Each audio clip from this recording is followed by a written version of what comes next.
സൂര്യയുടെ താണ്ഡവം ഇനി OTT-യിൽ. ഈ വീഡിയോ നിങ്ങളുടെ മുന്നിലേക്ക് സമർപ്പിക്കുമ്പോൾ ചെറിയൊരു കാര്യം പറയുകയാണ്, മറ്റൊന്നുമല്ല. നമ്മുടെ ചാനൽ നിങ്ങൾ ഇതുവരെ സബ്സ്ക്രൈബ് ചെയ്യാതെയാണ് കാണുന്നതെങ്കിൽ ദയവ് ചെയ്ത് ചാനൽ ഒന്ന് സബ്സ്ക്രൈബ് ചെയ്യുന്ന കാര്യം പരിഗണിക്കണേ. കൂടാതെ നോട്ടിഫിക്കേഷൻ ആയി താഴെ കാണുന്ന ബെൽ ബട്ടൺ കൂടി അമർത്തിയോ എന്ന കാര്യം കൂടി ചെക്ക് ചെയ്യണേ. സൂര്യയുടെ താണ്ഡവം ഇനി OTT-യിൽ. കറുപ്പ് സ്ട്രീമിംഗ് ഡേറ്റ് പുറത്തുവിട്ടിരിക്കുകയാണ് അണിയറ പ്രവർത്തകർ. ചിത്രത്തിന്റെ ലോങ് റൺ ഇപ്പോഴും സാധ്യമാണ്. പക്ഷേ കാലഘട്ടത്തിനനുസരിച്ചുള്ള മാറ്റങ്ങൾ തന്നെയാണ് ഇപ്പോൾ സംഭവിച്ചുകൊണ്ടിരിക്കുന്നത്. ചിത്രത്തിന്റെ ഒരു മാസത്തെ പ്രദർശനം കഴിയുന്നതുകൂടി ചിത്രം സ്ട്രീമിംഗ് അവകാശം ആമസോൺ പ്രൈം വീഡിയോയിൽ ലഭ്യമാക്കിയിരിക്കുകയാണ്. ആമസോൺ വൻ തുകയ്ക്കാണ് ഈ ചിത്രം സ്വന്തമാക്കിയിരിക്കുന്നതെന്ന റിപ്പോർട്ടുകൾ പുറത്തു വരുന്നുണ്ട്.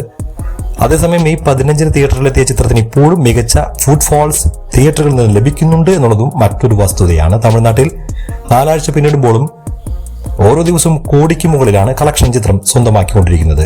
അക്ഷരാർത്ഥത്തിൽ വലിയൊരു തിരിച്ചുവരവാണ് നടിപ്പിൻ നായകൻ സൂര്യ സ്വന്തമാക്കിയിരിക്കുന്നത്. ചിത്രം OTT-യിലെത്തിയാലും തിയേറ്ററിൽ ഒരുപക്ഷെ ഇനിയും ചിത്രം തുടർന്നേക്കാം എന്നുള്ള വാർത്തകൾ പുറത്തു വരുന്നുണ്ട്. 2026-ൽ തമിഴ്നാട്ടിൽ ഏറ്റവും മികച്ച കളക്ഷൻ നേടിയ ചിത്രമായി മാറിയിരിക്കുകയാണ് കറുപ്പ് എന്ന ചിത്രം.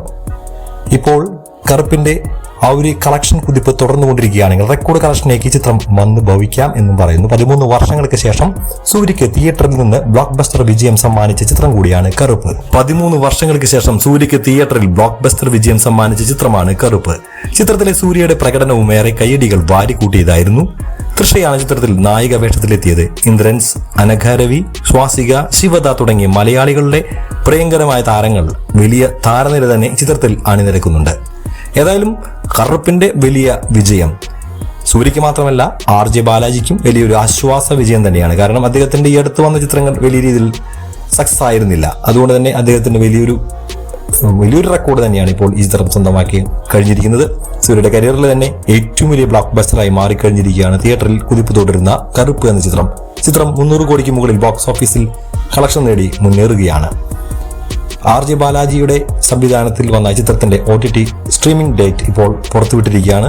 ചിത്രത്തിന്റെ OTT റൈറ്റ്സ് വൻ തുകയ്ക്ക് പോയതും വലിയ വാർത്തകളായി മാറിക്കഴിഞ്ഞിരുന്നു. ഏതായാലും സൂര്യയുടെ ഈ വലിയ വിജയത്തിൽ അദ്ദേഹത്തിനെ വലിയ രീതിയിൽ തന്നെ അഭിനന്ദിക്കുകയാണ്. ഒരേസമയം മാസ് നായകനാകാനും അതുപോലെ കാമ്പുള്ള കഥാപാത്രങ്ങൾ കൈകാര്യം ചെയ്യാനും തമിഴ്നാട്ടിൽ ഇന്ന് ജീവനിൽ ഉള്ള താരങ്ങളിൽ അദ്ദേഹവും നമ്പർ 1 സ്ഥാനത്ത് തന്നെ നിൽക്കുകയാണ്. കമൽഹാസനെ പോലെ അതുപോലെ രജനികാന്തിനെ പോലെ രണ്ടും കൂടിയ രീതിയിൽ മികച്ച കഥാപാത്രങ്ങൾ ഇനിയും അദ്ദേഹത്തിന് ചെയ്യാൻ സാധിക്കും. ഒരുപക്ഷെ കമലിനും രജനിക്കും ശേഷം മലയാളത്തിൽ തമിഴിൽ വലിയ വിജയങ്ങൾ നേടുന്ന ഒരു താരമായി അദ്ദേഹം മാറും. വിജയുടെ അസാന്നിധ്യം അദ്ദേഹത്തിന് നേട്ടമായി മാറുമെന്ന് തന്നെയാണ് കണക്കുകൂട്ടുന്നത്. ഈ വീഡിയോ നിങ്ങൾക്ക് ഇഷ്ടമായെന്ന് കരുതുന്നു. വീഡിയോ കുറിച്ച് നിങ്ങളുടെ അഭിപ്രായങ്ങൾ താഴെ കാണുന്ന കമന്റ് ബോക്സിൽ ദയവ് ചെയ്ത് രേഖപ്പെടുത്തുക. മറ്റൊരു വീഡിയോ നമുക്ക് വീണ്ടും കാണാം. അതുവരെ എല്ലാവർക്കും bye bye. This is Pindo Angamaly signing out. Angamaly diary.